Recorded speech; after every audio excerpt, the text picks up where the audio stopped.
Good evening and welcome to the June 17th, 2024 Mercer Island Arts Council Special Hybrid Meeting. The time is now 5:30. I am Daniel Becker, Arts Council Vice Chair. Chair Mitchell is unavailable tonight and will be filling in for her. Tonight's hybrid meeting is in person at the Mercer Island Community and Event Center, and we are also using video conferencing technology provided by Zoom. The Zoom video of this meeting is being recorded and will be uploaded to the city's YouTube channel later this week. Other public audience members may be listening to the meeting by telephone or online. Additionally, the city has opened up the community center to provide public space for viewing and participating in the meeting. Welcome to all and thank you for joining us tonight. Councilors, please ensure that your microphones are turned on for the roll call, and if participating remotely, please have your cameras turned on. Will city staff please call the roll? Thank you, Chair. Sorry. Elizabeth Mitchell, Daniel Becker, Present. Suzanne Scone, Present. Jonathan Harrington, Present. Hannah Young, Present. JB Gibson, Present. Irene Rajagopal. Present. Thank you, Chair. Our first item of business is public appearances. This is the opportunity for anyone to speak to the Arts Council about any item except items requiring a public hearing, any quasi-judicial matters or campaign-related matters. City staff, is there anyone who has signed up for appearances that wishes to address the Arts Council? No, Vice Chair, thank you. Thank you. If there are no appearances, we will move on to our first item of special business. Tonight, we are excited to welcome sorry, I got to talk closer to this. Tonight, we are excited to welcome a new Arts Council member, Irene Rajagopal. Irene, would you be willing to share a bit about what interested you in volunteering to be on the Arts Council? Sure. Hi, everyone. My name is Irene Rajagopal. My family and I moved here 12 years ago.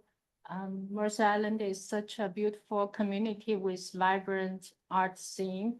I'm very honored to have this opportunity to join Art Council. I'm an artist working on oil painting and drawing. I'm also a licensed attorney in Washington State. I have some experience in business and copyright law. I'm looking forward to work with all the Arts Council member and city staff. Thank you. Yeah. Thank you, Irene, and welcome. We look forward to working with you. Our next item of special business is Art in Public Places 6-year work plan workshop number 2. And for that, we will welcome Arts Council regular Sarah Bluvis, CIP project manager. All right. Good evening, Arts Council. Let me share my screen and we are going to so we have a little bit of a different setup tonight than we did last time, trying to maybe engage everyone a little more in conversation as opposed to staff just talking at you all. So I have a little bit of presentation, then we'll do an activity, and then we'll kind of come back to a little more presentation using the screens. So Hannah, thank you so much for joining us tonight. Hopefully we'll be able to meaningfully engage you in this discussion, but please just message us or let us know if it's not working for you. Okay.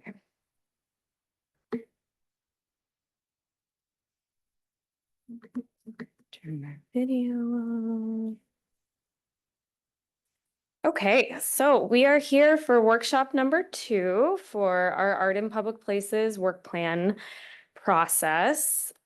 Tonight, we're going to keep talking about the public art project opportunities. So we'll go through an exercise to hopefully get to a good consensus on some high-level framing statements that will guide the public artwork that we do through the 6-year work plan.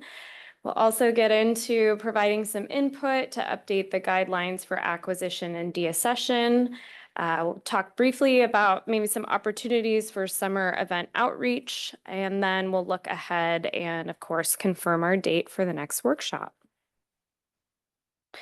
So let's get into it. Okay, so at the last workshop, you all provided wonderful feedback to help kind of frame up the exercise we'll do tonight. There were two key questions that we asked you to provide feedback on ahead of time and then in the discussion. The first one was, how do you describe the public art collection today? So you all provided a ton of great feedback, heard a lot about concepts of connection versus disconnection, the different variety of artwork that we have within the collection, a lot of focus on bronze and sculpture, maybe some more need for engaging the performing arts, looking at our geography, how everything is dispersed on the island, as well as what the perception is of the public art collection, how people engage with it currently, and how maybe they aren't engaging with it as well. We also talked about where you'd like to see the public art collection go. So, some similar kind of ideas, maybe more public art that will foster connection, really looking at how art plays a role in quality of life and cultivating inclusion and social cohesion, talking a lot about Mercer Island history and really the context of what it means to be here on the island, both past and present, as well as looking at maybe some different ways we can celebrate that and celebrate it through different types of artwork, perhaps beyond sculpture and specifically bronze works. So you all received kind of in the prep work, all of these, your input mapped out, and then including kind of some keywords that we pulled for each of those. And we used your keywords to come up with what I'm calling our 4 public art pillars. Now, it's debatable on whether or not we will keep that term or that phrase within the public art plan at the end of this, but it's just sort of a framing convention right now. So from all of those keywords that were pulled out of your responses, we identified really these 4 kind of pillars that we hope the public art collection can stand on over the next 6 years. And those are aesthetic, place, connection, and longevity. For aesthetic, that really means the different elements of the physical art making. So that's anything from medium to materials, the actual process for art making, things like whether it's crowdsourced or made in a studio, things like that. The style and genre, as well as who the artists are. Are they local artists, regional, national, that kind of thing. And some of the keywords that really helped get us to this specific pillar, thinking about the idea of beyond sculpture, so more light-based art, maybe glass and tile, ideas of making artwork interactive and integrated, the keyword updated, meaning bringing it perhaps more into kind of the modern day, incorporating performing arts in some way identifies with this, and then of course self-expression and the idea of using local artists and local arts. The next one, place, really I think is probably self-explanatory on one end. So it's about the physical location of the artwork. Is it located on the north end of the island versus the south end, as well as the idea that artwork can really cultivate a sense of identity. So thinking about that concept of placemaking as well as really the actual geography of an artwork. You all talked the last meeting about geographic equity, the idea of artwork as landmarks, so really helping to root people within the place, ideas of physical location as well, thinking about being centralized or creating a destination, and then that idea of really celebrating the place as well.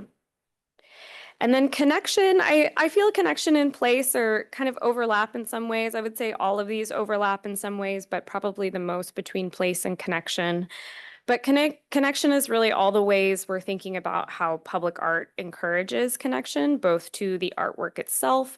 So are we giving opportunities for people to learn more about artwork, to really engage with artwork, whether that is interactive artwork like the dragon sculpture at Dean's Children's Park or the Source here at Luther Burbank. We can actually play on them and interact with them in different ways, as well as how people really connect with Mercer Island through the art as well. So getting more to that idea of the history, the values of this community, the cultural connections, and really that idea as well of inclusion and really making everyone here feel welcome, using public art as an opportunity to do that.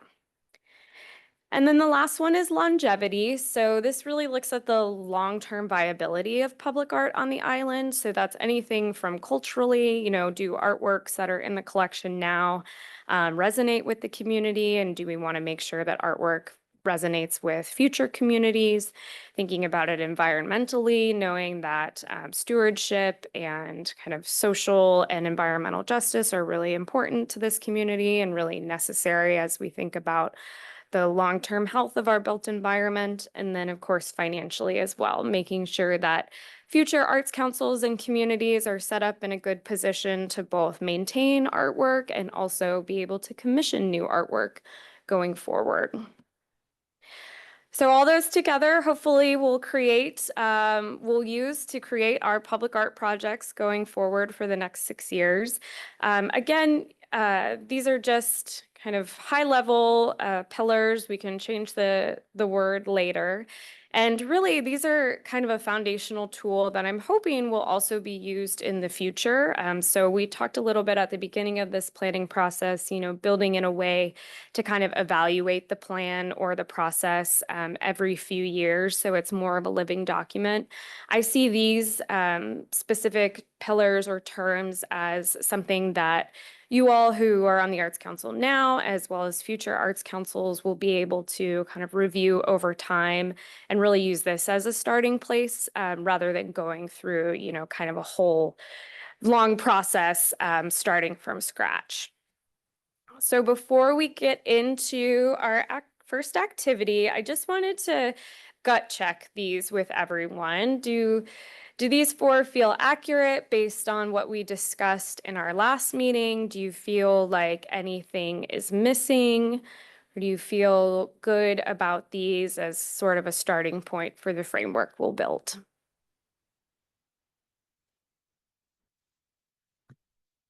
I was just gonna say, feel free, anyone who has an opinion, feel free to jump in here. I think it encapsulated the comments from the greater list very well. I think that was challenging and you did a good job of bringing them together. Yes, I agree. I think this is it's a great start. I don't know if this is the time when we could maybe talk about keywords that are connected to the pillars. There was one keyword that came up over and over in our discussion, which was diversity. And that word diversity would most appropriately go under connection.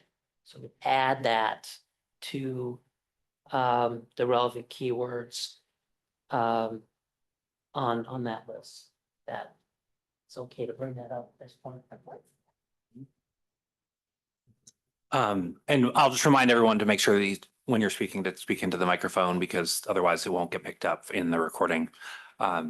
But I will say, just to answer your question personally, I think that the 4, just like to your point about like gut check, high level, like I thought the 4 pillars were great. I think that like as I was going through the rest of your questions, I kept being like, how do we tie, the accession and deaccession policy into the 4 pillars and like whatever. Like I think that this is a really good start point for us to be able to like a basis for us to be able to use in the rest of what we're talking about.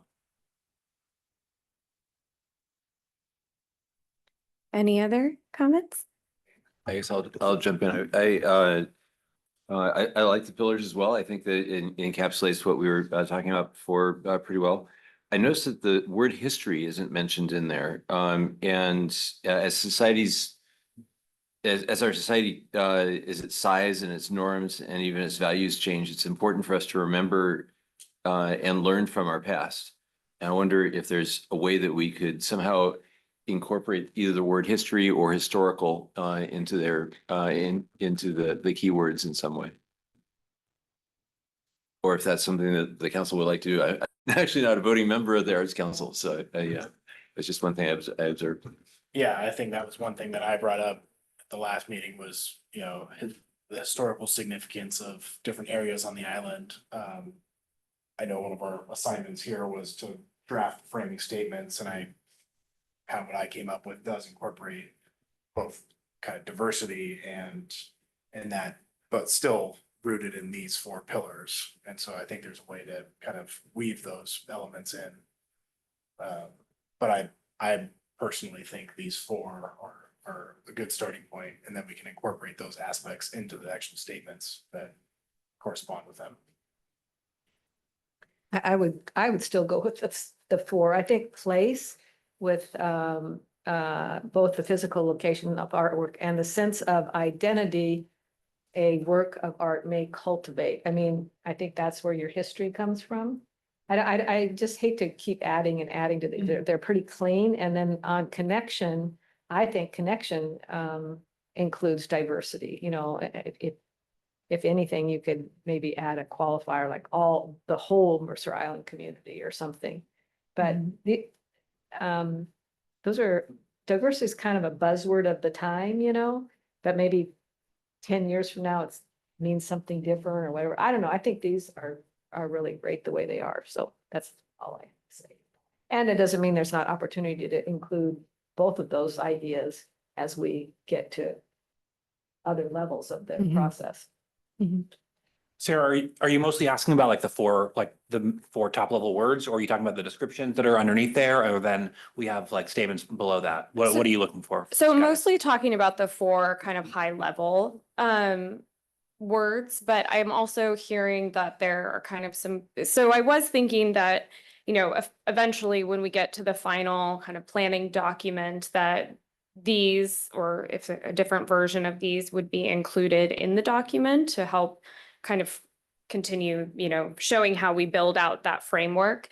So I am hearing that there is a little bit of work that can be done on these definitions, because I think, you know, all of these words have varying definitions. So we will want to define what they mean specifically for us and the public art program. So, you know, I definitely think it's possible. I agree, like, there's probably opportunity to incorporate, you know, diversity or phrases like past, present, future, to really connect at the sort of different periods in time for the community and what we can connect with. So in kind of the next iteration of this, if those four high level words or pillars are good, resonating with everyone, then what we'll do in the next pass on this at the next meeting is refine some of those definitions as well, in addition to putting forth the refined framing statements that we're going to talk about next.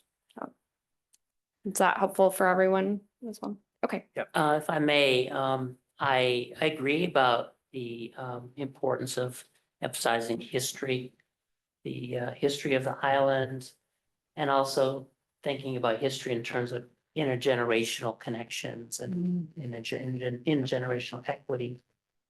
And I don't think we have to be so parsimonious or have a document that only gives these four pillars and has no supporting documentation saying, well, this is a little bit more detail about what we're referring to. So hopefully these other relevant keywords that you provide can be included in an accompanying document to provide a little bit more clarity, I think, to the community regarding, you know, different ways that they can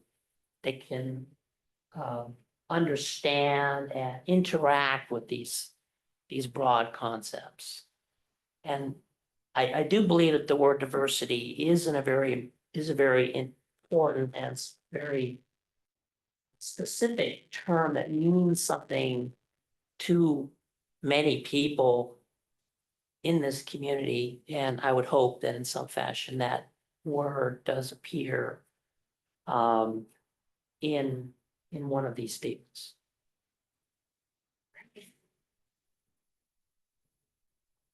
Yes, and we can certainly add, you know, whatever form this final planning document takes, appendices that show, you know, the work that you all did leading up to it as well, because I think there will be a pretty solid body of work that shows everything you all put into developing this. So if nobody has any other major comments right now, we can move on to our first fun activity, which is the drafting of the public art framing statements.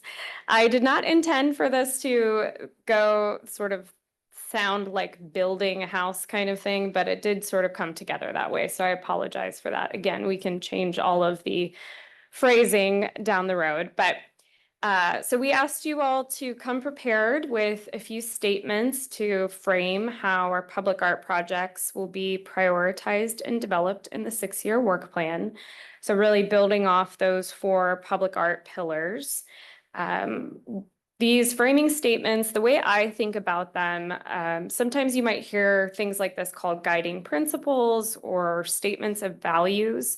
In my mind, they're really kind of the frame, the initial frame that we would use to evaluate each project opportunity. So kind of like we just did a little bit of a gut check on the different pillars, like every potential opportunity that is either presented to the Arts Council over the next 6 years or the timeline of this plan, as well as kind of the framing that we'll use to then evaluate projects we want to actually put in the plan right now.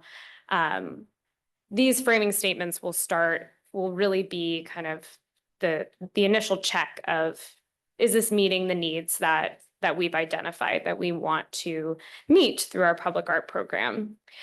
So we are going to try to do a little bit of an activity of famous Post-it note. I'm sure everyone has participated in some sort of strategic planning session in some way. So everybody has Post-it notes at their seat right now.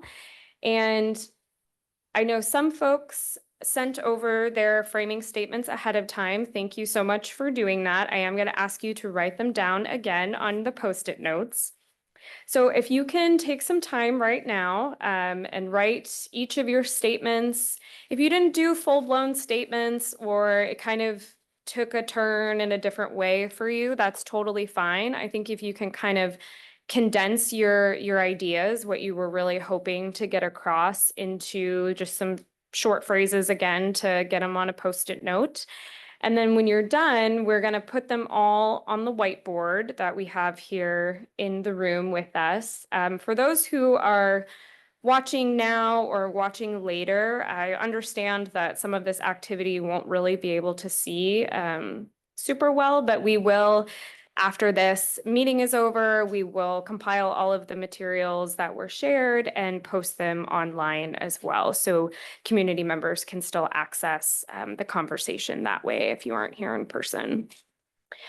So after you all are done with your notes and you put them up on the whiteboard, we will try to group them. I imagine there's some like statements, and then I will take on the task of sharing out everyone's statements and really just lead a discussion around trying to narrow it down to a few statements. I don't have a specific number in mind.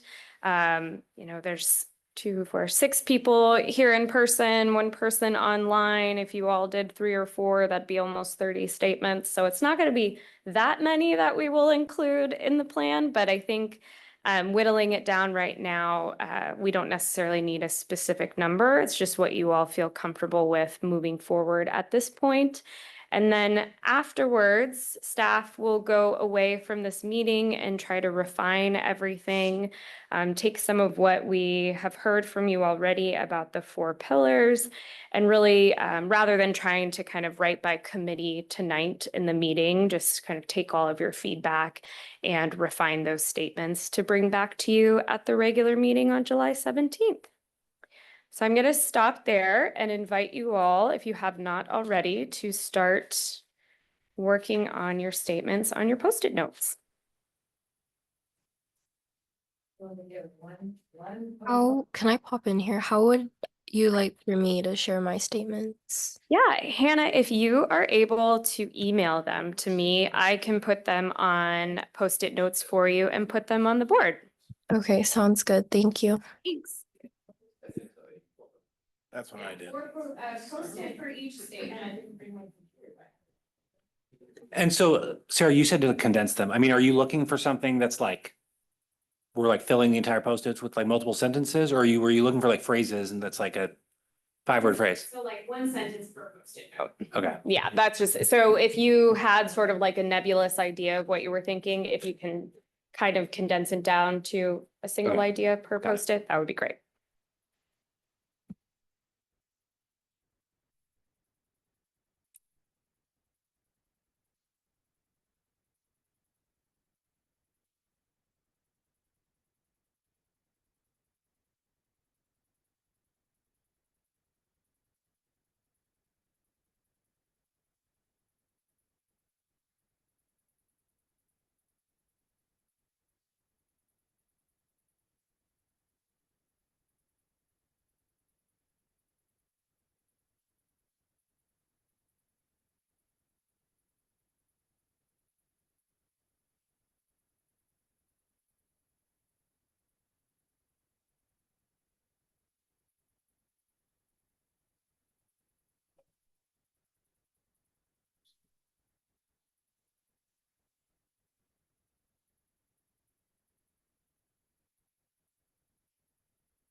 Here, should we move it to like?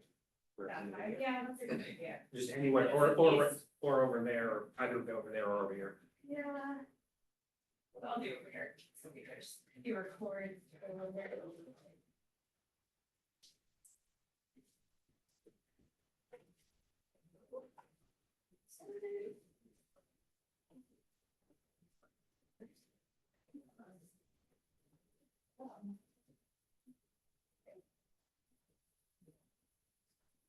Can you hear me? Oh, wow. All right. Okay, so thank you everybody for taking some time to do this exercise. So maybe instead of me just reading them on my own and grouping them, maybe we can I'll read all of them out, and then collectively, if we are seeing some themes, we can start to group them together ourselves. So I'll start over here. So we have, let's see, public art will celebrate diverse aesthetics and mediums, embracing innovation across vibrant and inclusive canvases. We aim to prioritize projects that actively engage diverse community voices, ensuring that each piece resonates and reflects the cultural richness of our city. This approach ensures that public art is not just a form of decoration, but a platform for dialogue and community pride. We've got sparking curiosity with artwork located throughout the island where people walk, gather, and play. Looks like, so one person at least kind of organized by each pillar. So this one's for aesthetic. Artwork should either provide something new that does not already exist in our collection or intentionally expand to existing pieces or elements. Create opportunities that can be funded in the future with 1% funds, grants, and donations. Let's see. Sort of amount of opportunities that are scoped out with cost and space. And come over here. Expand opportunities for diverse communities to express their values and creative spirit. Celebrate various forms of arts with a strong emphasis on higher aesthetic equality. And another aesthetic one, public art projects should incorporate diverse mediums such as light-based art, glass, and what does that say? Interactive. Interactive, thank you. Installations that reflect local artists, self-expression, and integrate performing arts. So I am seeing a lot of use of the keywords. I like that. I'm glad those were helpful. So shifting now, some kind of looking at place. Art installations should enhance the sense of place, creating landmarks that celebrate the identity of Mercer Island and ensure geographic equity across all neighborhoods. Embrace Mercer Island's natural environment in suitable projects, blending art and natural science. That's cool. To provide the public with a holistic, educational, and family-friendly experience. Keep going on this side. Another one with a pillar for connection. Public art should foster community connections by being accessible, inclusive, and reflective of Mercer Island's history, values, and pride, encouraging dialogue and community engagement. Encourage and facilitate community members of all ages, cultural backgrounds, and economical means to participate in art creation, performance, and appreciation. Art projects should be designed with sustainability in mind, ensuring cultural, environmental, financial, and physical durability. And let's see, operate the public art program with fiscal responsibility. It seems like you all were already doing a little bit of organizing while you were putting your ideas up here. So to keep going, let's see, promote, what does that say? Promote art and culture projects, that contribute to sustainable development and intergenerational equity, promote non-resident interest in visiting Mercer Island, promote art and culture projects that expand resident involvement in the civic and cultural life of the community. Examples include volunteerism, political, participation, thank you, art and culture, creation. Maximize use of the Greta Hackett Outdoor Sculpture Gallery to facilitate experiences like Art Uncorked, small stage for performance, water touch gardens for children, games for adults to gather around. The 6-year plan should focus 100% on the front door of Mercer Island, which is the Greta Hackett Sculpture Gallery. Would welcome people to Mercer Island from the light rail, be in the most dense population, and be accessible to all. Educate and promote arts on the island. Arts are an essential element and an extra. Let's see, another place-based one. Priority should be given to pieces that are integrated into their surroundings such that they appear to be commissioned specifically for that location. It should be easy for viewers to understand the connection of each piece to Mercer Island's past and present. Artwork should thoughtfully consider its future on Mercer Island, including maintenance, environmental sustainability, and the changing interpretations of generations. Create a destination to bring local artists together and make their work more accessible to the community, sharing our history with future generations through landmarks and performing arts commissions. Heighten MI's quality of life, or Mercer Island's quality of life, excuse me, by celebrating a diverse variety of self-expression. And then we have each project will thoughtfully integrate into its geographical and cultural context, enhancing the unique identity and historical significance of its location. We will turn artworks into landmarks that narrate the rich history of Mercer Island, creating spaces that are not only visually captivating, but also educational. This strategic placement aims to strengthen connection between our community and the environment, making art a cornerstone of civic identity and pride. And then the last one, focusing on long-term sustainability, we will embody sustainability not only in materials, but also in their ability to remain relevant and engaging over time. Projects will be evaluated not only for their immediate impact, but also for their potential to endure and inspire future generations, ensuring financial and environmental sustainability at its core. We aim for public art that inspires future generations, maintaining its beauty and significance through sustainable practices and forward-thinking design. You all did an awesome job with these. I really appreciate how seriously and thoughtfully you took this exercise. So right off the bat, I see a little bit of like very specific to, I wouldn't say like very high level, but definitely less specific. We've got a couple focusing on very specific locations. I think, you know, the Greta Hackett Outdoor Sculpture Gallery is a great opportunity area. I think the last meeting, Jonathan, you were talking about really proximity to light rail and how that creates an opportunity for destination. We already have centralized artwork and art opportunities in that location. But then also some more kind of like high level stuff, a lot of talking about, again, sort of history and bringing in Mercer Island's values. I really like kind of the different approaches around interpreting sustainability and what that can mean. So I am really interested in what you all think about each of these and what kind of overlap or similarities you all heard across all of these.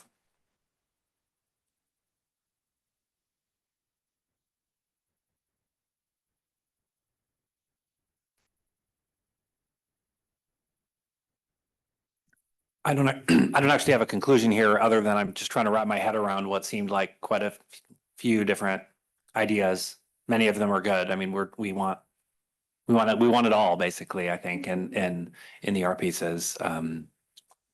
So I don't know. I'm personally still trying to think about how to create a cohesive vision or a cohesive theme, rather. I think the word sustainability comes up over and over. And it is a very broad, overarching, holistic concept. And all these different mentions sustainability all can be encompassed in kind of the kind of a global understanding of what sustainability means. Social, environmental, equity, intergenerational equity. And I think diversity in terms of, you know, being open to all segments of Mercer Island society and their contributions.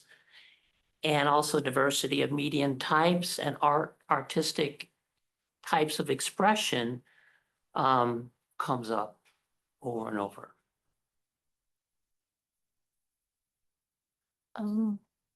I just have a thought of the art and the natural science, because the Mercer Island has the value of the family friendly and natural environment. I think that's the hidden keyword too.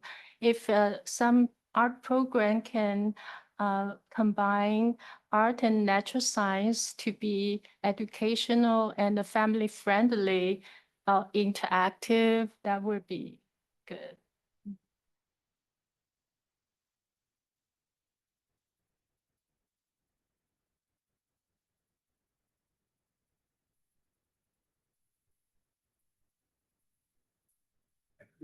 Maintenance, mentioned on one of these, and that was one of the things I was wondering. There's kind of a section in the policy that talks about acquisition. In fact, it's mostly about acquisition. There's a section talking about deaccession, but it never really talks about what do we do once we have it, right? How do we maintain it? And what happens when we have more art than we have wall space to put it on? Where do we store it? I wonder whether that, I only heard it on one of these Post-its up here, but I want to make sure that that concept of, hey, we got to make sure we can maintain the stuff that we have is captured in some way. I'm not sure if that's its own framing statement or if that's something, a completely different area of the policy. Yeah, I think. To me, I think maintenance definitely falls in that longevity piece of how we maintain it. But you are right, we don't really specify in our current policies like what the overall maintenance framework is. We as staff, handle that based on kind of information that's been provided by the artists, but we don't necessarily have a high level approach for how we want to do that. And I think that's a good idea to think. Yeah, I do think a lot of people, so we've got maintenance, we've got maintaining. I think future generations falls in that as well. So we kind of noticed, going back to the idea of like specificity versus not specificity, what do you all feel about, the idea of, because this is a 6-year plan, it's a short time frame. There's obviously things long-term that we can work on queuing up for future plans, but in the immediate term, it sounds like there's some interest in, at least from one person, of capitalizing on the outdoor sculpture gallery, but how do others feel about kind of specific locations, specific type of artwork versus kind of pulling it out more a little high level? Maybe I'll make my pitch since I'm the Greta Hackett person. And I did look at this more as a 6-year plan. I mean, and I think all the goals or aspirations that you have here can be tied into my thought, which my thought is, and it's the way I manage my home. I want the entry to my home to be amazing. I want you to come to my home and say, I know where to park. I know where to walk. There's lights. I feel comfortable. I'm not going to trip. I'm not going to fall. And there's exciting things everywhere. There's trees that have uplight. There's a water fountain. That little kids are playing in the water fountain. The older folks are sitting on the garden bench or whatever. And so I'm all about taking all these things that we wish for in integrating art, accessibility, equity, fine design. That can all be done at our front door. And I think now is the time. This is our 6-year window. There's going to be a parking facility built in that area where Tully's is. The Link Light Rail is going to open in sometime in the next year or two, right?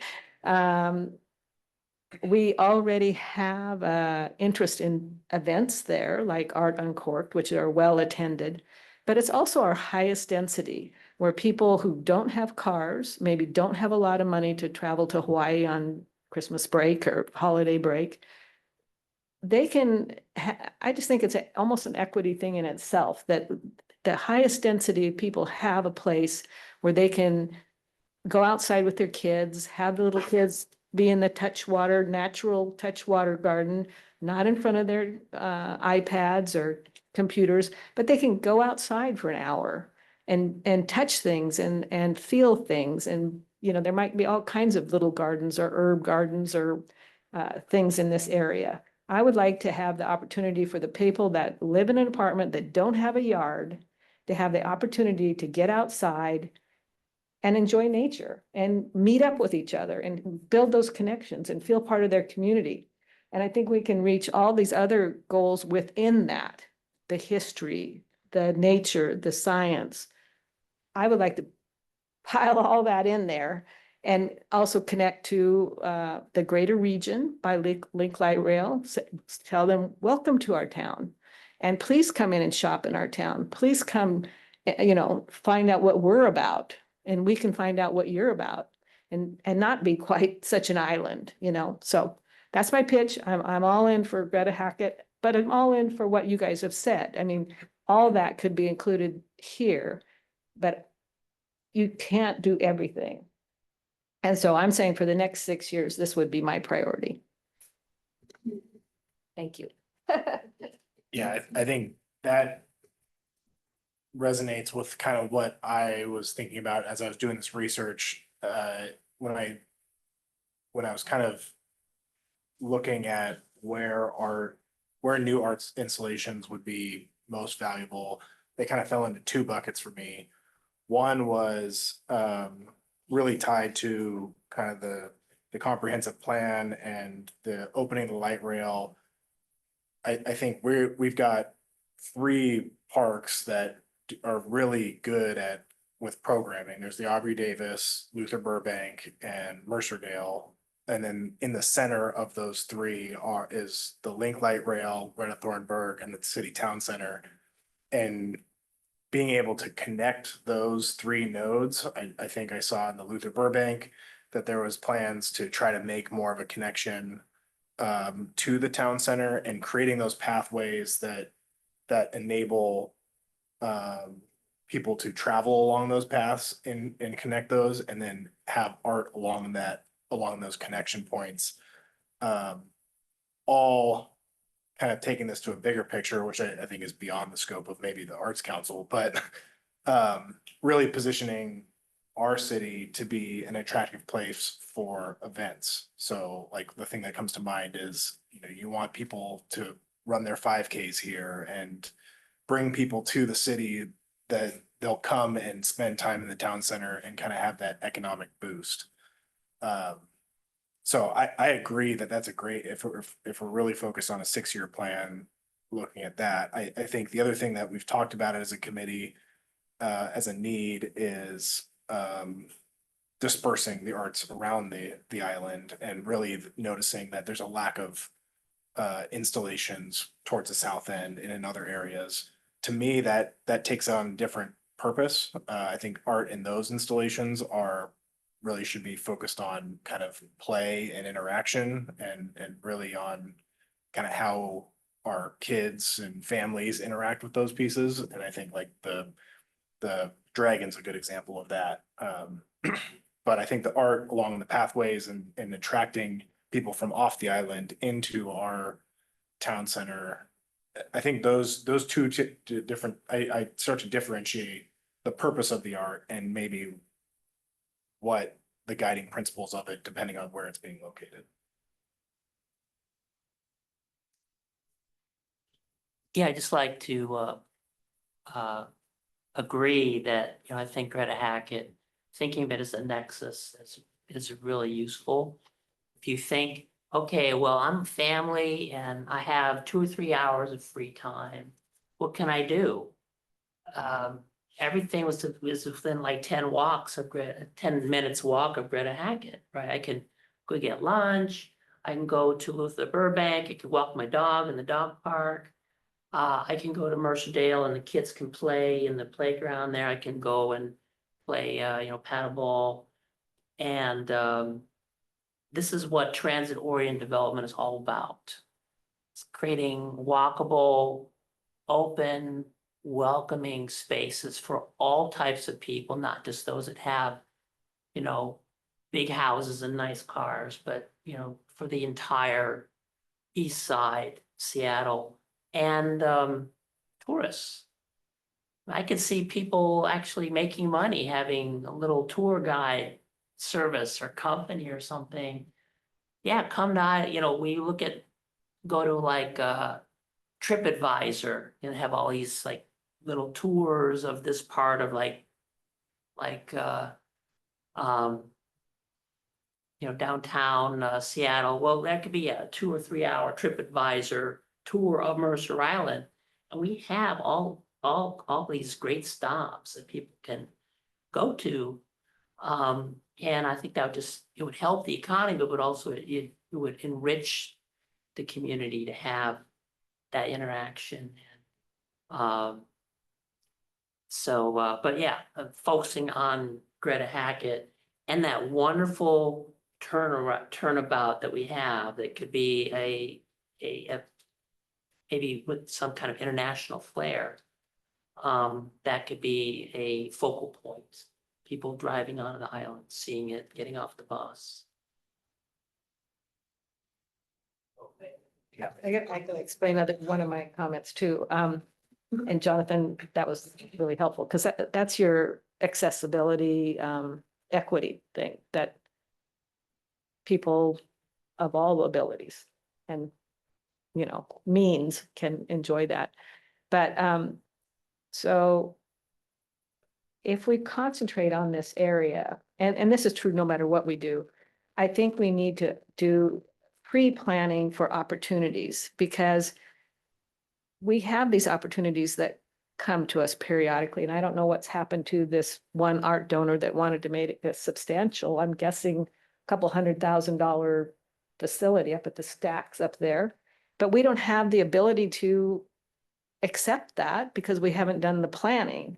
And the Department of Commerce commonly has grants and art, art and culture, for culture oftentimes has grants, but we can't compete for those because we've never done the work.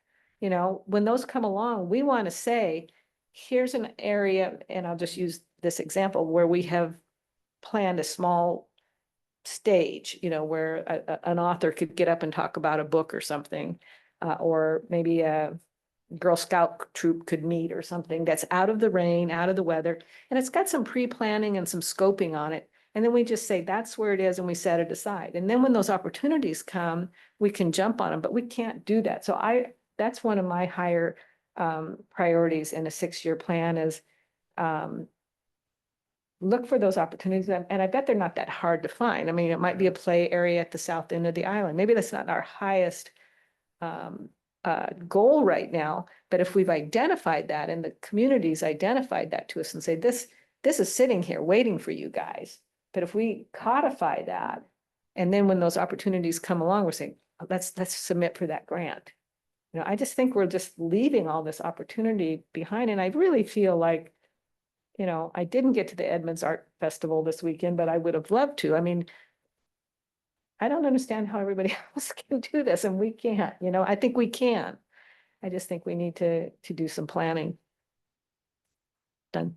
Yeah, and I'll just say before you jump in, Daniel, that is what this process is for, is really, and part of the reason I haven't shared specific project opportunities that I know are on the horizon, is just trying to get a little more through the foundational work. But there will be concrete project opportunities that we bring forward to you all later on in the process that'll help start kind of like looking at the CIP, what's coming up, not only in the next biennium, but what are we planning for as staff in the next 6 and 10 years, and kind of identifying, okay, yeah, that is a good opportunity to do some more public art integration or arts-based planning, that kind of thing. So your head is in the right place for sure, Suzanne.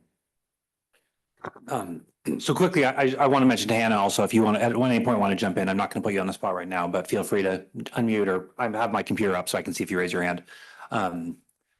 And so, but yeah, and Suzanne made some, I mean, I think Greta Hackett is like a great opportunity for this period of time. I mean, obviously with the light rail coming in, it's like, this is the window for us to like welcome people there. I mean, my only caveat would be that Suzanne made some comments about like us being like all in on Greta Hackett. And I do agree that we need to be open for other projects that happen in the city that make sense. I mean, you're saying you're not going to name upcoming projects, but I'm going to name one. So it's like Dragon Park, for example, is going to be like a big project in the city in the coming years, because we have the Parks Levy, and that there's going to be like a lot of work done there. And you know, that could be an example of something. I mean, we did that with Luther Burbank. Like, there's already work being done there, and it may make sense for us to be going in. And I don't know if it will, but it may make sense for us to do that at the same time. And so I just want us to be open, that we're not saying like we're only going to do something with Greta Hackett because of the light rail, because there could be other opportunities within the city that that would make sense. And I think, so you're asking about like specificity versus openness. And I think that like it might be okay for us to be specific on this one thing and say like, here's one specific area that we think we should focus on, but then we also know that there's going to be other things that we don't know about and we can't define right now that I'd like us to be open to.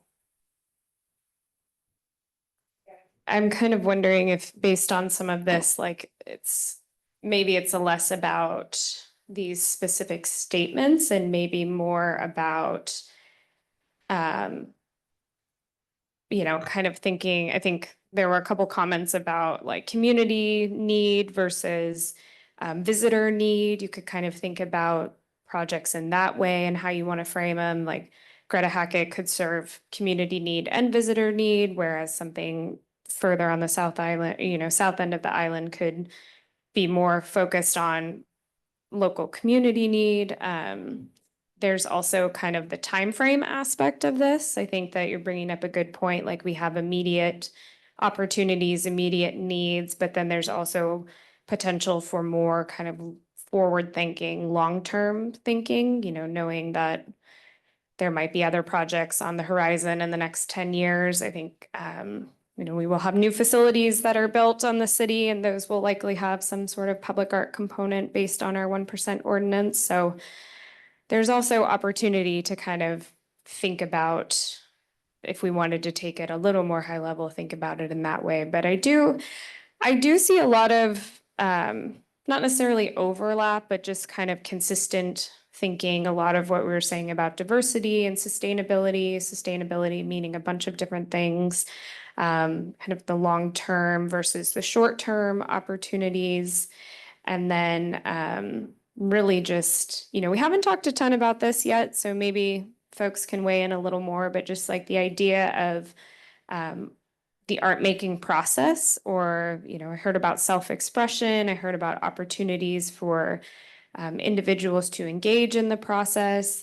How important is the idea of, you know, actually engaging community members more in the physical art making of the public art collection going forward versus, you know, using kind of more high level professional artists or less kind of crowdsourced artwork? What do you all kind of think about that? I would really encourage a lot of the civic involvement in art creation. It builds a community, and also it is kind of good for fiscal planning too. So we may need, for example, maybe we can get 1 or 2 signature pieces from very good famous artists. But that function is kind of landmark to attract the visitors. For build the local community, for example, the lantern display, I participate too. I feel really appreciate that opportunity. Mm. Yeah, I think the public engagement's an important piece. I think what we did at, or are working on at Luther Burbank, and that whole process was really engaging. And I think that level of participation and back and forth and is really meaningful to a lot of people. Yeah, just like the second, I think the importance of these crowd sourced installations like the lantern example. I thought that's a very meaningful for our family personally. And I think I was talking about specifics of like how to select projects. It's like the selection criteria. I wonder how a community group would actually apply. It's like so focused on an individual artist and a resume and the artist's background. It'd be good to have a new process that would also allow communities to to feel as though they could collectively make a submission. But I don't know how that would happen based on the current forms that you have. But maybe we can figure out a way of adding or changing that selection process to make it more understandable and open to community-based projects. That actually might be a good segue to kind of the next piece in our meeting tonight. So I'd hoped that maybe we would get to a little more kind of winnowing down, but you all gave such fantastic input through your statements that I think we staff will go away and kind of try to do some more of the organizing offline. And then we will come back at the July meeting with kind of our best interpretation of everything we've heard, everything you've written, and try to get us closer to those core statements that we can include in our plan.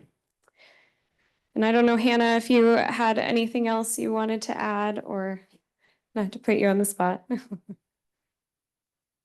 I don't have anything further to add. I just agreed a lot with with what everyone had said. And I really think that, to just wrap it up, that I do think that bringing in that civic art is really gonna be, I think that could also be like a segue towards bringing in like the Mercer Island, like the students and their families, and then like just the entire school community. And I don't know, but yeah, I didn't have anything further to add.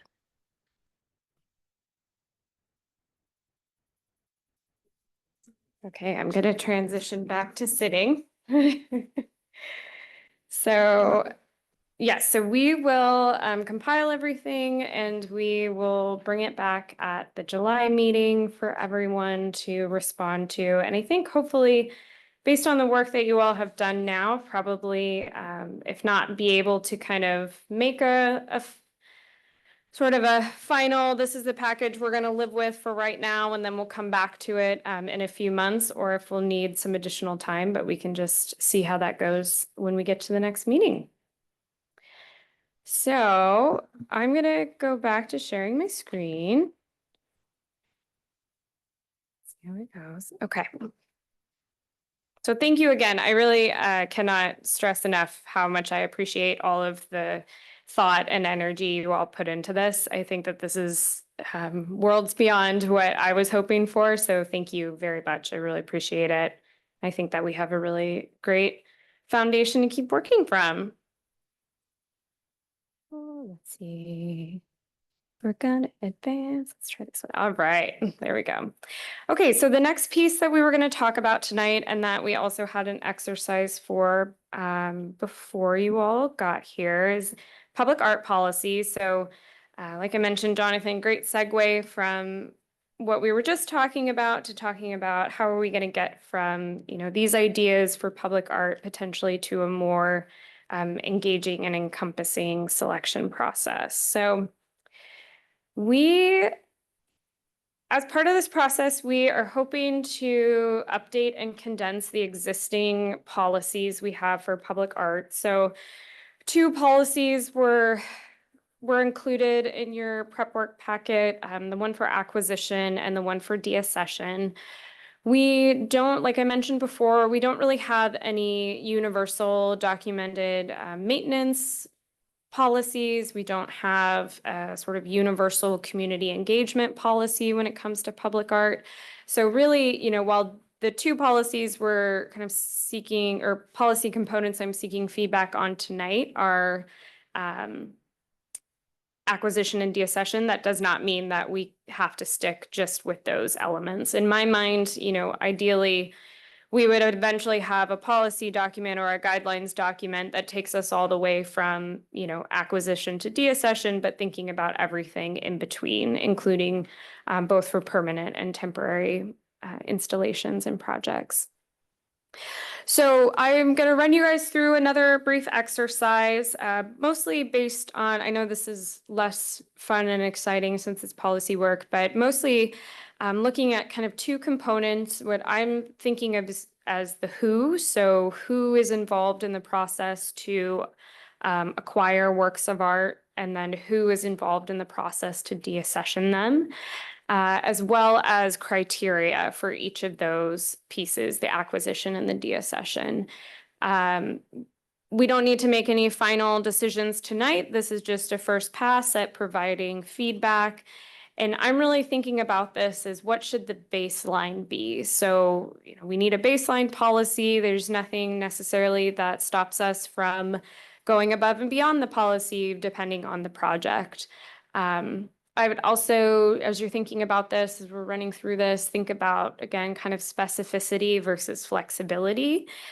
Policy documents are, they're what we do our work by. So oftentimes it is helpful to have a document that's more flexible. But of course, we can get back into that. And then the input that we're taking tonight, we will use to inform a first draft for this policy update. So we'll come back on July 17th and present that draft to you all, and then we'll have some time for you all to kind of go away from the meeting and think about things, maybe talk to your friends, family, neighbors about if these components make sense, and then we'll come back together at a later meeting and work on refining that policy some more.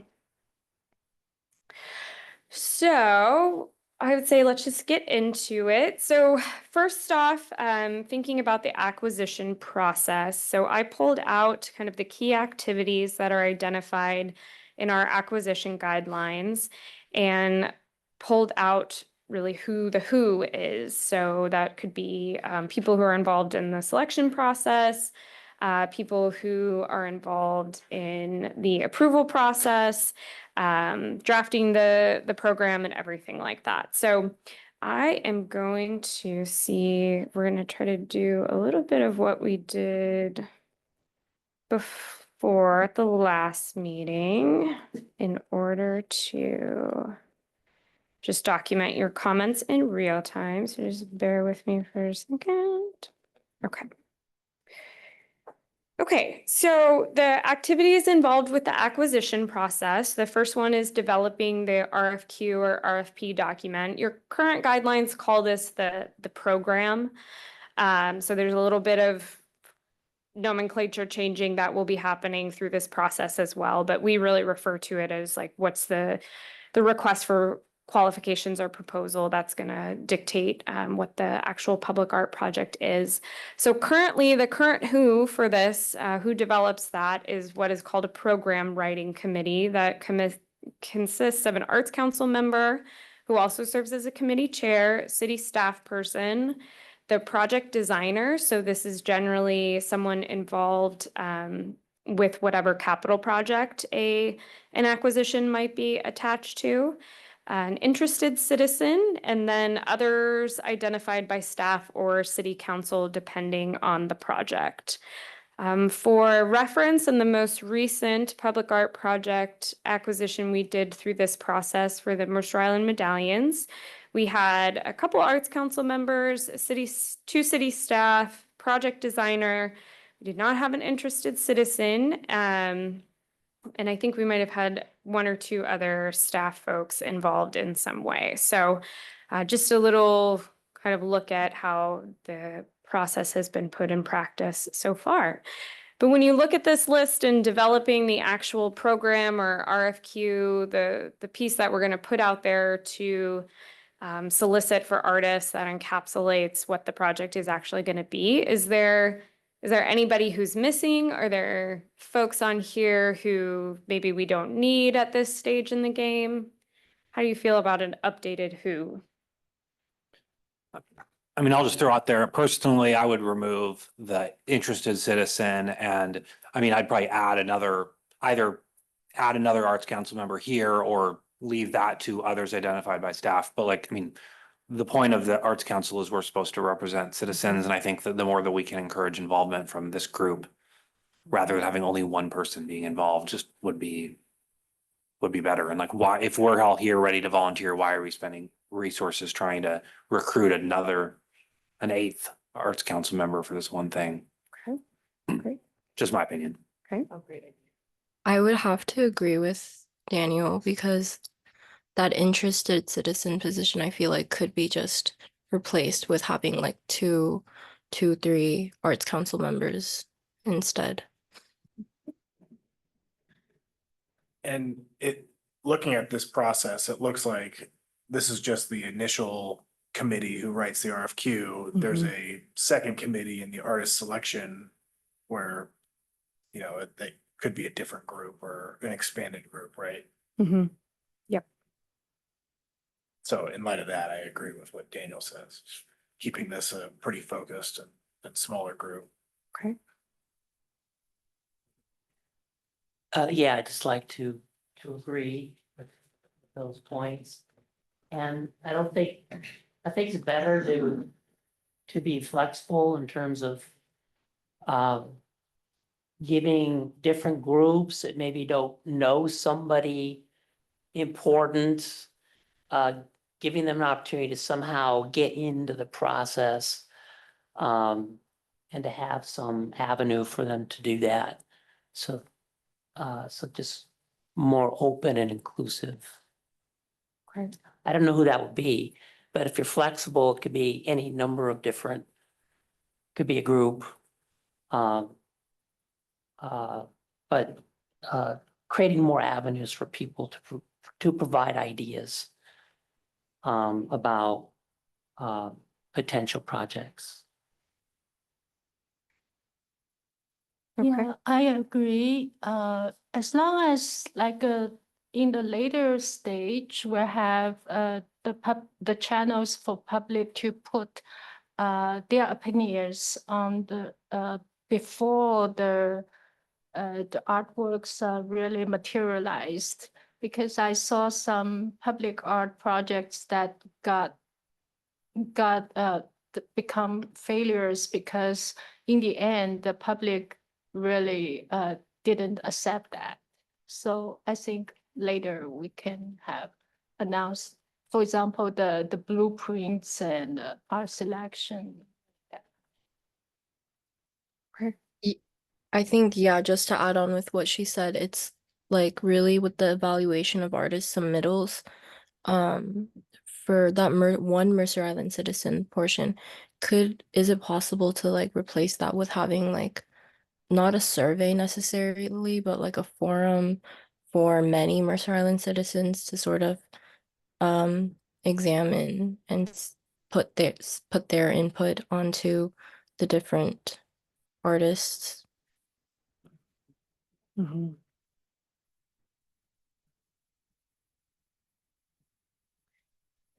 I think to add context for that, I think in the past for some projects, public art projects that we have done, the artist selection panel has potentially narrowed down to 2 artists, and then they have given a presentation to like city council. So that's another public forum that community members would be able to weigh in. But there could be possibility at some point in the process of, depending on the project, finding a way for community members to, vote, or we have our Let's Talk platform. That's definitely an opportunity to put more projects out there for community engagement and interaction, even at this stage of the process. Okay.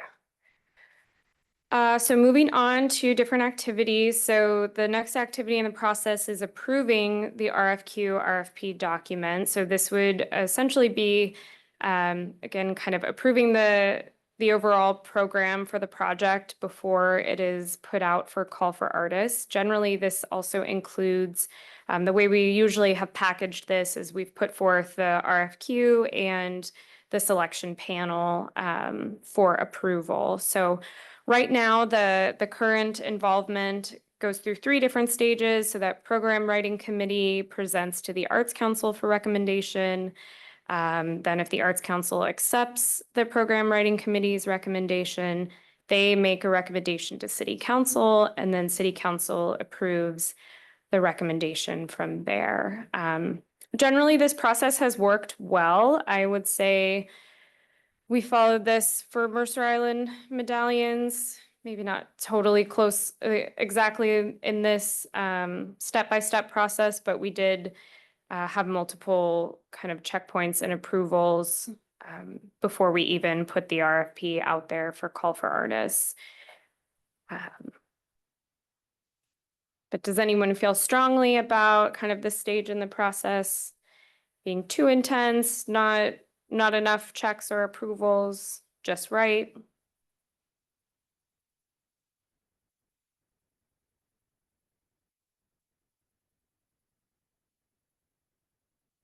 And we can say leave for now if needed. I guess I'll go ahead and chime in. I want to make sure that the Arts Council has agency and that its role is to advise City Council on arts-related matters in the community.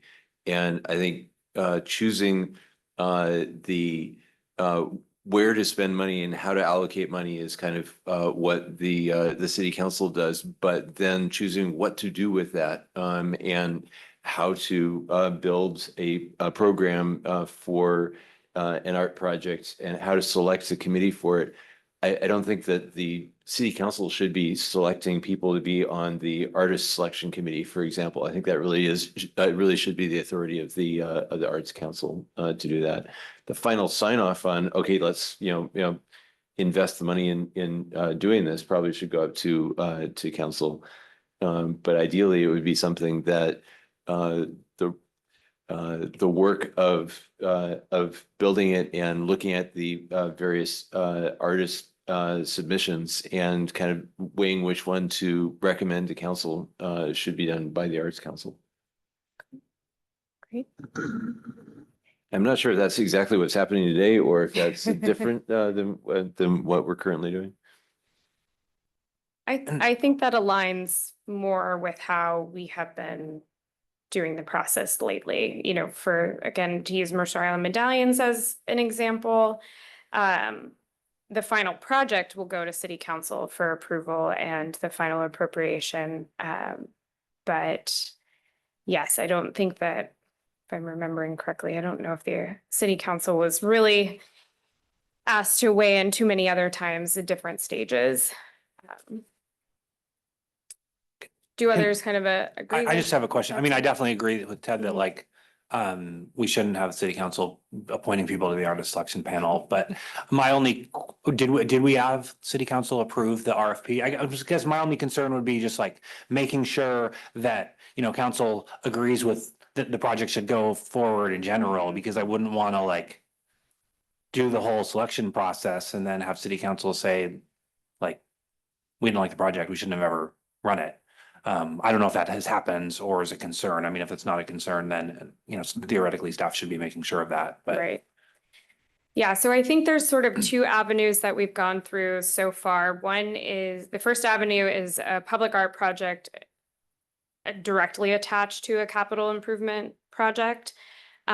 So I think the way the city council kind of approves a public art project through, you know, to do the RFQ, to be okay with going out and soliciting for artists, is through the avenue of sort of authorizing the capital project to begin with. So with Mercer Island medallions, for instance, like it was known that there was going to be a public art component throughout the design and development of the waterfront project. Whether or not the council would approve the selection panel makeup every single time. I can't recall off the top of my head if that's a practice we followed every time. The other avenue is some of what we've been talking about as well, with kind of what project opportunities there are. You know, we might generate projects with capital attached to the capital plan, but we also might just generate one-off projects that the Arts Council and the community are interested in pursuing using 1% funds. So currently it's the same acquisition process, but with something like that, we would take, at least right now, we would take the project proposal to the city council for approval before going out, because it's technically wouldn't be a project that was already included in the biennium or the capital plan. So maybe we can kind of leave this one at, it sort of depends, as we get further along and figuring out, like building out this process a little more. Maybe there's, you know, almost a flow chart, like it's attached to a capital plan. It'll go to the city council at the time that that project is, you know, approved. There's different stages. It's approved with the capital plan, and then the project itself is approved at bid award or something like that. But the other type of project would maybe have its own kind of process. I would take the line you added out, the remove city council approval of this stage. Okay. Because if it's a freestanding project, we don't want to go down that path and then spend resources and be surprised. And then in the other option, if it's with the capital plan, they're going to be seeing it anyway. And it sort of, it's implied that we don't need to do it separately. It would be, they would have seen it anyway. But I think to make sure that there isn't a possibility that we go off on a, you know, on our own direction that they're not going to support, then we want to know that early on. Yeah, I agree. I think it makes sense to have a check-in with council and make sure that there's support on it. I think the Arts Council is what should be presenting to the city council, though. It shouldn't be Right, the but artist that's the selection way- panel presenting something to council, kind of going around the Arts Council. No, I don't think that's what we have here. I thought I had read that in there, that the artist selection panel would actually be presenting to the Arts Council and then presenting to City Council. I'm like, no, wait. Arts Council is the one that goes and presents it to City Council. Right. Yeah, I think what it has been in the past is the artist selection panel has been chaired by an Arts Council member. And that Arts Council member is the one who presents the panel recommendation to the Arts Council for approval. And then I think you're right, Ted. I think the recommendation or the guidelines right now would say, like, staff and that Arts Council member who is the panel chair take the recommendation to city council. So yes, it would always, I think hopefully everyone agrees that it would always kind of be staff and the Arts Council who are taking projects forward to the city council for approval. Okay, so I'll keep us moving. Oops. And again, we'll come back to this later. So evaluate artist submittals. This is the artist selection panel. So it's been I think 7-member panel in the past.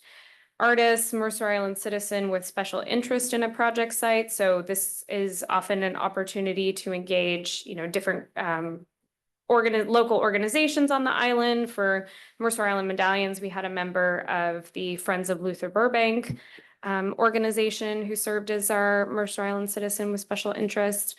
Arts Council member who also serves as the panel chair. Our guidelines currently call out a design commission member.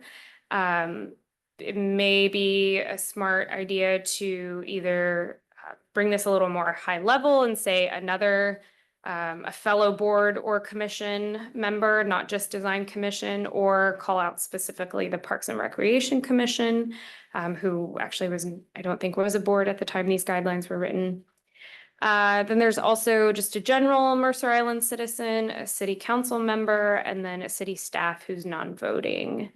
So we heard earlier, potentially a forum for Mercer Island's citizens to be able to weigh in at artist selections. So that could be something that we explore through this update process. But are there other people, types of folks that you all want to make sure are included, or you want to trim this down? Well, my comment goes back to the evaluate artists submittals or the artist selection panel. Like you said, you've got the design commission member, but maybe it should be some generic word that said commissions that will be involved in that location or art, like, so if it isn't a park, maybe we do want a parks commission person. If it's in the town center, maybe we want a design commissioner.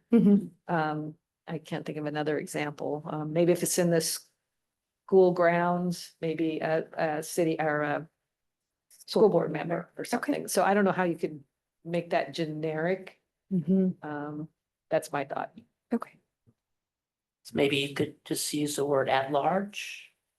So at large, meaning anybody who has a relevant interest. But these are specific people that are serving on committees that are well versed in the criteria, like if you're a design commissioner, you're downtown and distances and setbacks and all that sort of thing. If you're a parks person, what's on the docket or whatever. So I would want to make specific that those other boards and commissions that are impacted by the project or something like that. Okay. Yeah, I mean, I think that if it's in a park, we should have somebody from the Parks Commission on it, because otherwise, like, I mean, It's their turf. we were talking about like having community buy-in, and I mean, there obviously, like, you have like residents. And I mean, how do we determine, like, do we do a forum? Do we know the residents at large? But I mean, I know that like the Parks Commissioners have strong opinions about parks, and I think that it's important for us to like ultimately have buy-in with everybody, that if there's going to be a concern about like a location within a park, that hopefully that person could bring it up. And I mean, the goal is to try to get these things through so that we don't miss something that somebody's going to complain about. And personally, I think that they would provide valuable feedback. But I agree. I guess I was going to say before we should switch it from design commission to parks commissioner, but you're totally right. That's like, if there's something like there's like projects in the sidewalks in the town center that maybe the park commissioners is not their area of expertise. So another phrase you could use is like interested constituency. That's just people who have some knowledge and some connection to a specific project. So it's flexible. It could be more than one person, it could be multiple people. And it would just be, it would vary depending, from project to project. Could be like a core group, and maybe like 3 other people who would be these interested constituents who could jump in on a single project and bring their own knowledge and expertise, like someone from the business community or whatever.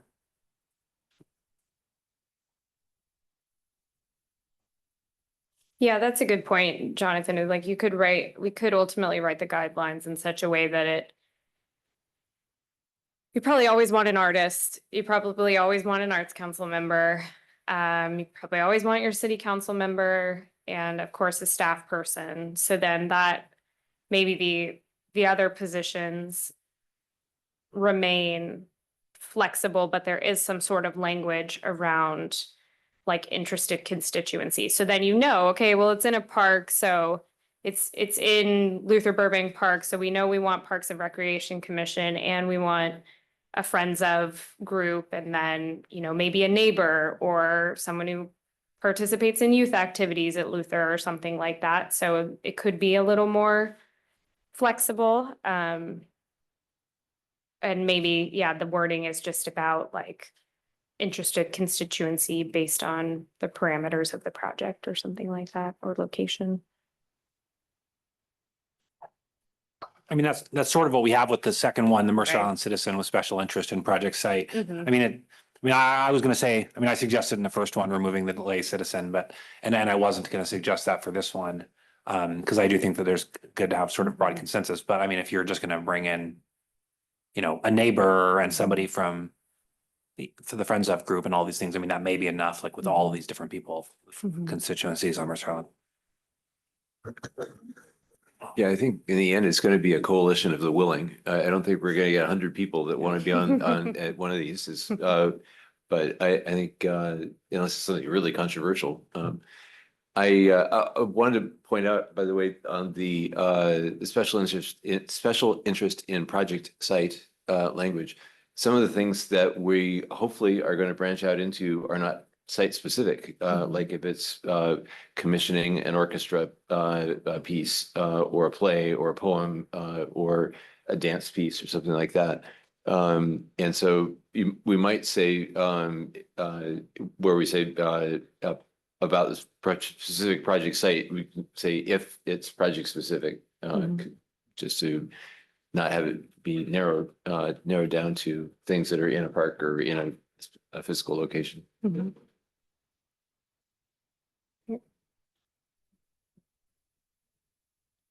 Okay. I think related to this, it does say in the process that the recommended 6 are proposed to the Arts Council for approval, and then from the Arts Council that goes to City Council. I don't necessarily, I think it should be okay that the Arts Council just approves the selection committee Yeah. without City Council approval. Mhm. I agree.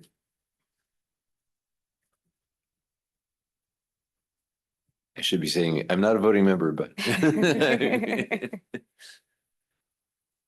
Okay. No problem. Okay, then moving on to selecting the artist. So currently the process, the artist selection panel chair, who's also an Arts Council member, presents the panel results to the Arts Council for recommendation. So that could be anything from a ranking, it could be anything, a ranking to a specific choice. We want this artist or this group to do the project. If the Arts Council accepts the recommendation, then staff and I think typically the chair from that artist selection panel, who's an Arts Council member, present the recommendation to City Council. And then City Council approves that recommendation, hopefully. And then the final piece that really, I think the biggest piece that the artist selection panel chair is involved in is notifying the selected artist. I will say in practice, typically now, if we have a project that gets to City Council and it is approved, staff have typically taken it from there. So if we want to write that kind of next step, because it is prescribed in the process, out completely and kind of show that this is where staff take it on, we can do that. Or, if there's strong interest in keeping the selection panel chair or another Arts Council member kind of involved in that piece of the process, we can do that too. As the chair of the last artist selection panel, I would suggest the staff does the notification.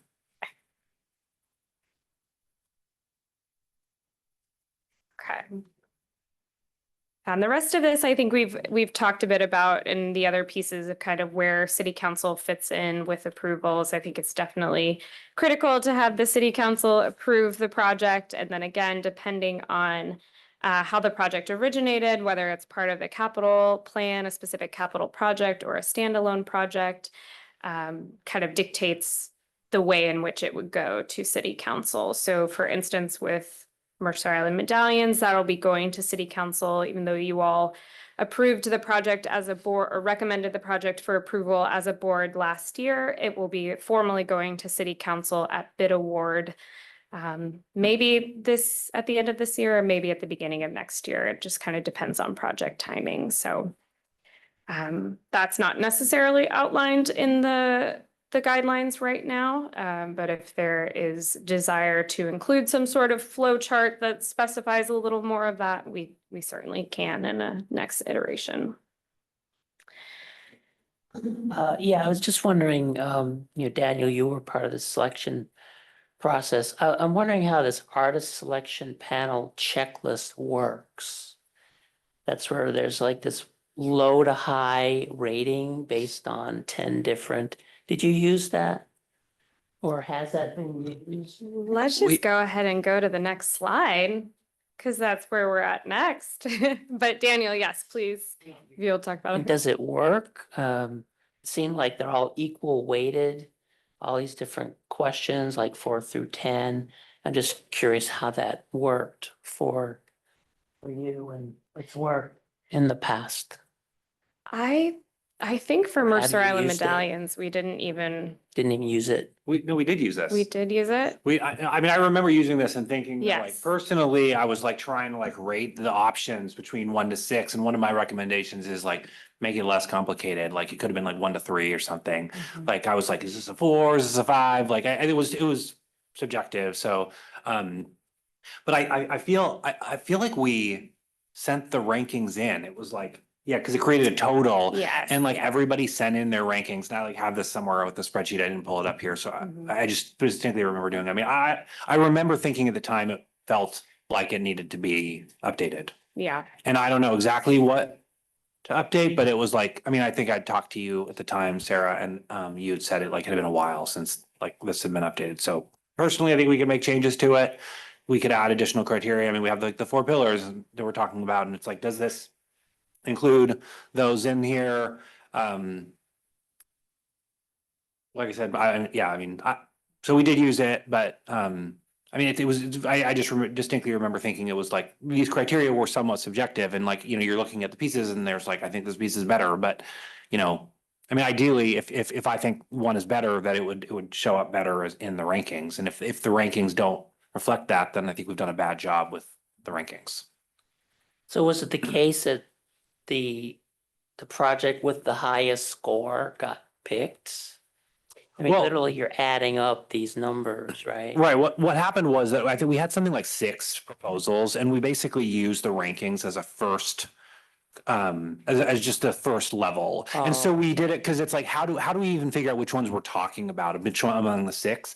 And so it was like these 2 or 3 were the better ones. And I don't quote me on the exact numbers of how many projects there were, but like it was something like these 3 were better. These 3 were clearly lower ranked by everybody, so we could spend our time talking about those. And after that point, we basically removed the rankings and then started talking holistically about them. And then in that process, we ended up deciding we liked 2 of them the best and ended up actually bringing them back and asking them additional questions. And so by that point, this criteria had been removed. So that was really just like an initial ranking.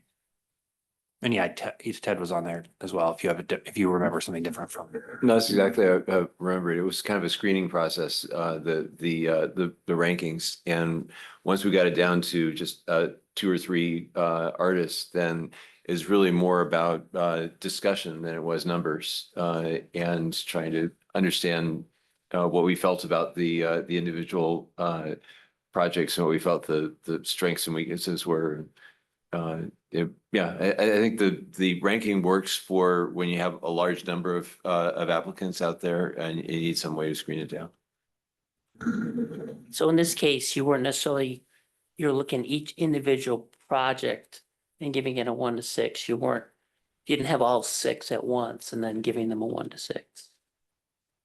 In terms of using this specific form. I remember we were looking at we looked at all 6 of them, but with each one of them had a score sheet. And You so, were comparing all 6 when you did this scoring. right, we weren't ranking them 1 through 6, right? This wasn't saying like this project was the number 1, this other one was the number 2, et cetera. Okay. It was like, if they were all really good, they could have all gotten 6s, right? Mhm. But there was kind of a differentiation between them when we started looking at it.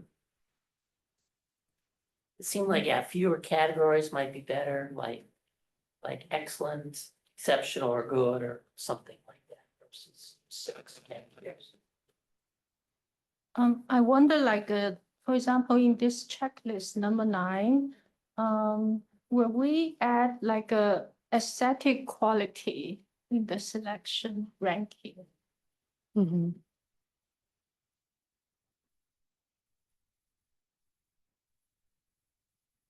Sarah, did you put that up about the checklist? The actual checklist, yeah, just a second. And one thing I'll say too about the checklist is, I think, kind of building off of what Daniel and Ted said and how it was used practically is that's sort of a tool more for the artist as they're preparing their submittals. So they have a baseline understanding of how we or how the selection panel is going to approach their submittal. So if, you know, I read that the selection rubric and don't necessarily know if it's the best at soliciting the best submittals right now. So if there are, you know, major changes that we want to make, we definitely can do that. I'm just trying to find this. And while you're looking for that, I mean, I will add, like, I guess I hadn't really considered that I didn't know that we provided this to the artist, but that makes sense that we would have done that. Because like one of the questions is on theft and vandalism and I mean, that was a question that came up when we talked to the artists and we said, is this piece gonna, like, have you thought about this? And some of the pieces, is this going out? I can't tell, but some of the pieces, I just remember someone said that they didn't really know that much about like how the piece would hold up to the weather or vandalism. And that's concerning from selecting a piece because we don't know that that's going to survive. And so I think it's good to show people in advance, like, here's what the questions are that we're going to be asking you. Or do you have experience in this medium? Like was one of the other questions. And so it's nice if they can talk about that in their original proposal. So that we can compare across the different groups, like whether these people know what they're talking about or these people don't. So, yeah.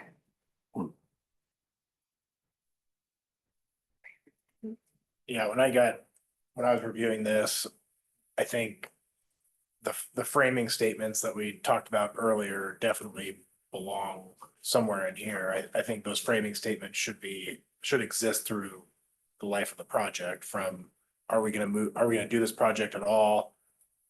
Does the artist that we select kind of meet these statements? And then at the end, we're actually approving their art. Does their art actually represent these framing statements? And then I think to supplement that, it might be worth kind of looking at additional guidance documents like our maintenance needs or expectations or pieces. I think one thing that we've talked about is depending on where that art piece is located, what are the kind of site specific? I think that's part of the RFQ. So that's kind of already in here, but making sure that those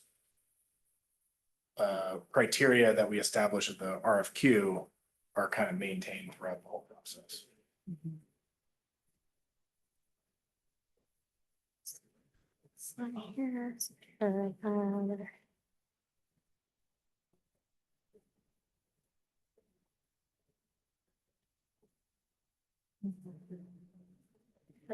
Sarah, are we getting what you Yeah, what you need from definitely. this? This is awesome.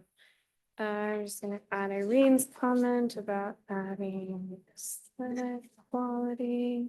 So is everyone really kind of in agreement that maybe I'm hearing a little bit like maybe we just scrap the criteria as it is right now and use more kind of whatever we identify with the framing statements to build out a new criteria. Some of this could stay the same. I mean, some of this is pretty general that, you know, we'll look for in any public art project, but it could be more tailored to what we ultimately come up with for the plan framework.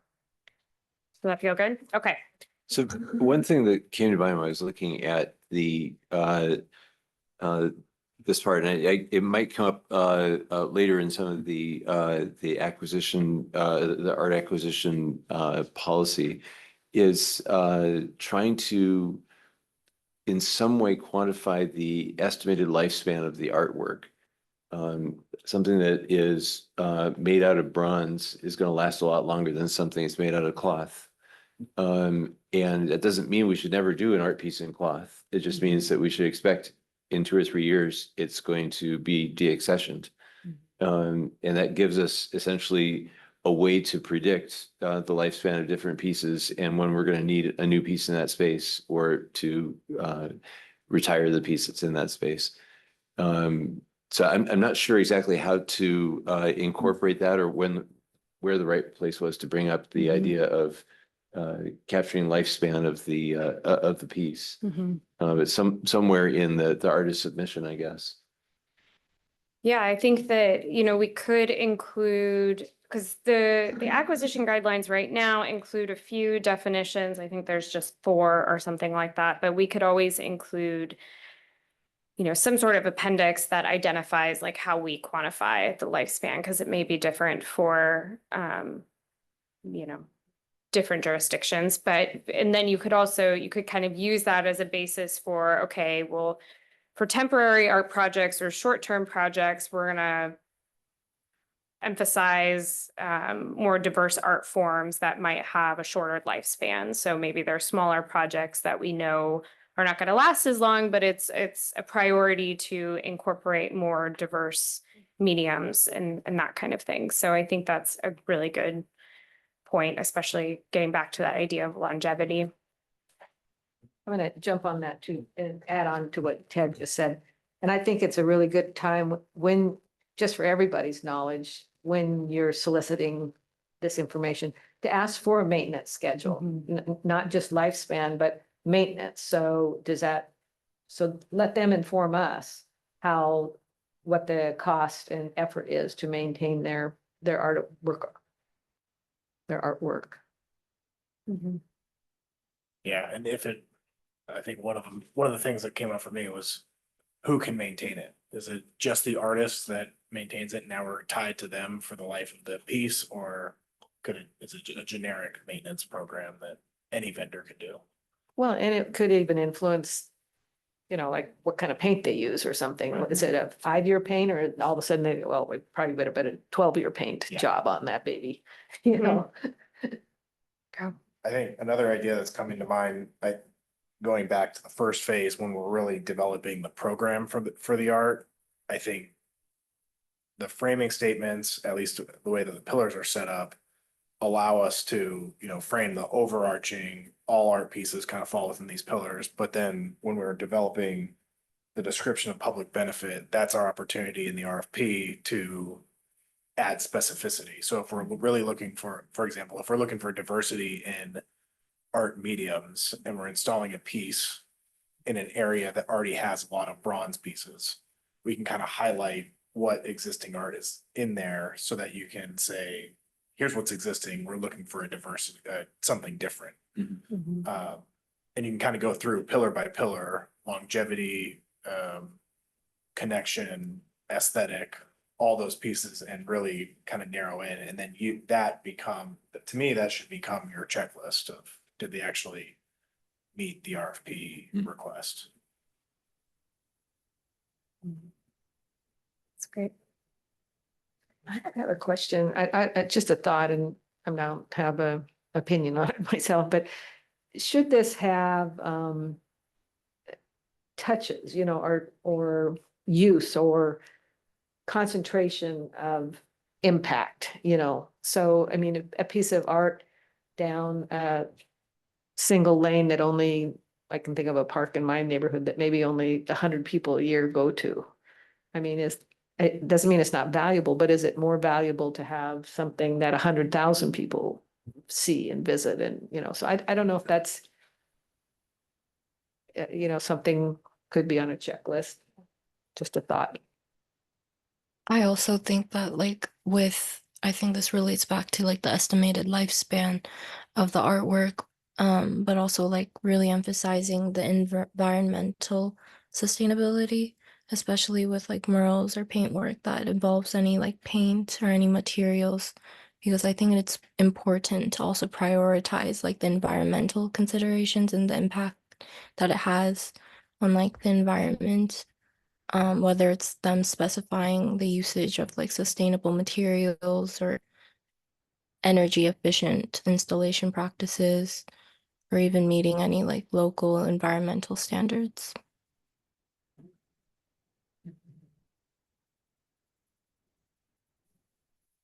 Awesome. Okay, I think to Suzanne's point about, where the art goes, to me, there's kind of two decision points. There's one, are we gonna commission an art piece in a certain area and what that is? And maybe there's a checklist of some sort that satisfies that. That's before the RFP goes out. And then I think the artist selection should really be, the checklist should be based on what the RFP says, making sure that they're actually meeting that what we asked for, right?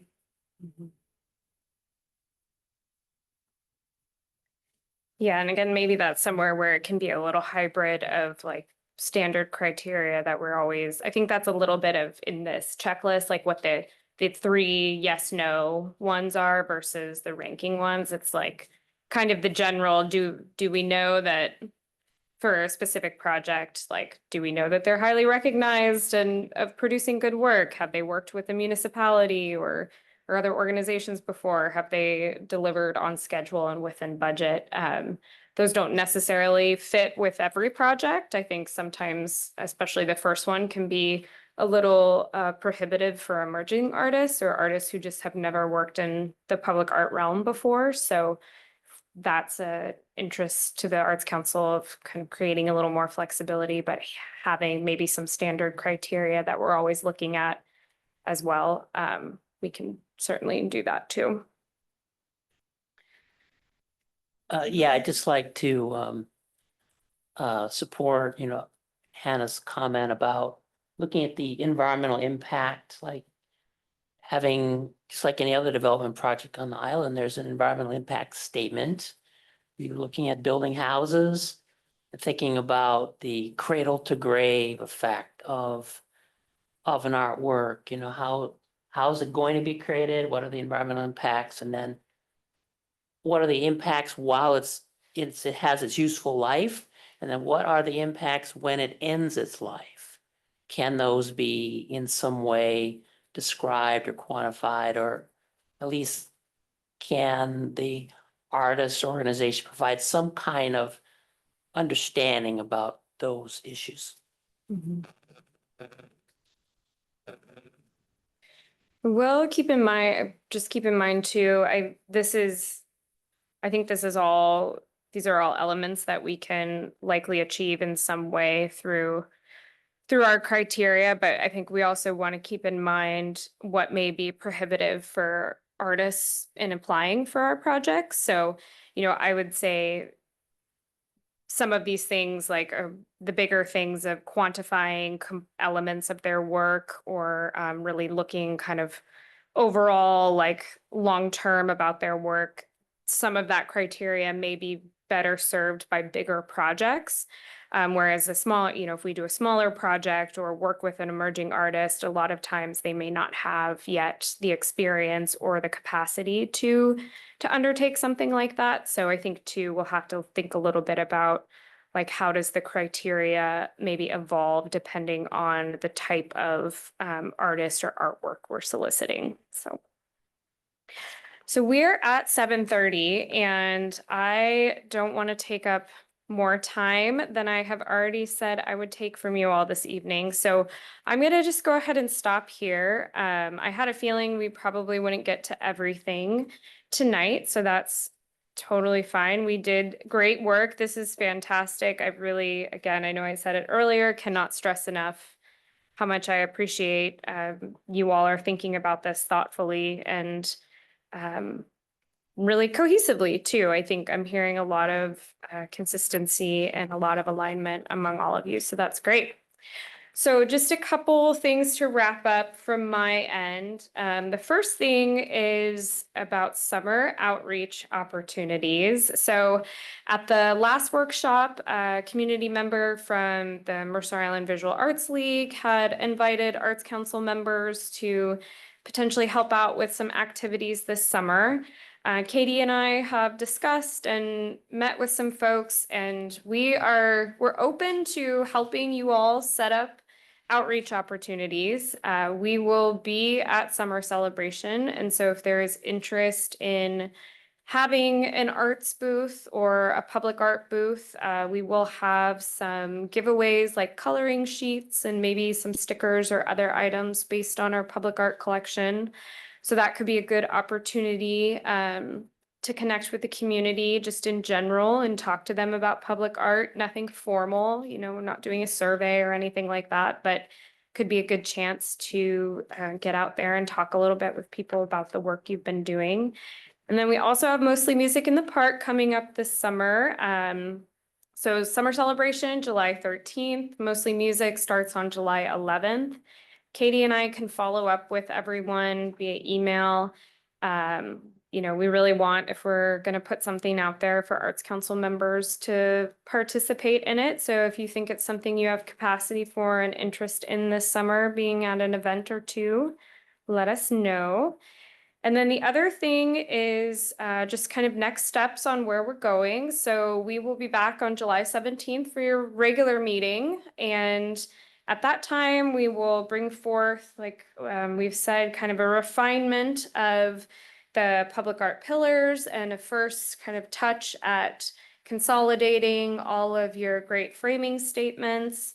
Initially, I had thought we would have probably an updated draft of this policy document for you, but I think we'll probably do a little more work together to review and provide feedback on the existing policies, and then we'll come back later in the fall with a draft to review. So that's the next time we will see each other. And again, just thank you so much for all of your time and all of your great work. I really appreciate it.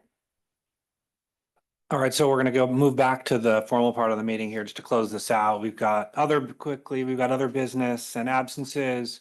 Counselors, does anybody have any planned absence for our next meeting, which is scheduled a month from today on July 17th? I do not see anything. There being no other business to come before the Arts Council, the time is now 7:34 p.m. and the meeting is adjourned. As a reminder to everyone, please stay seated until city staff has terminated the Zoom broadcast. Good evening, and thank you all for joining us.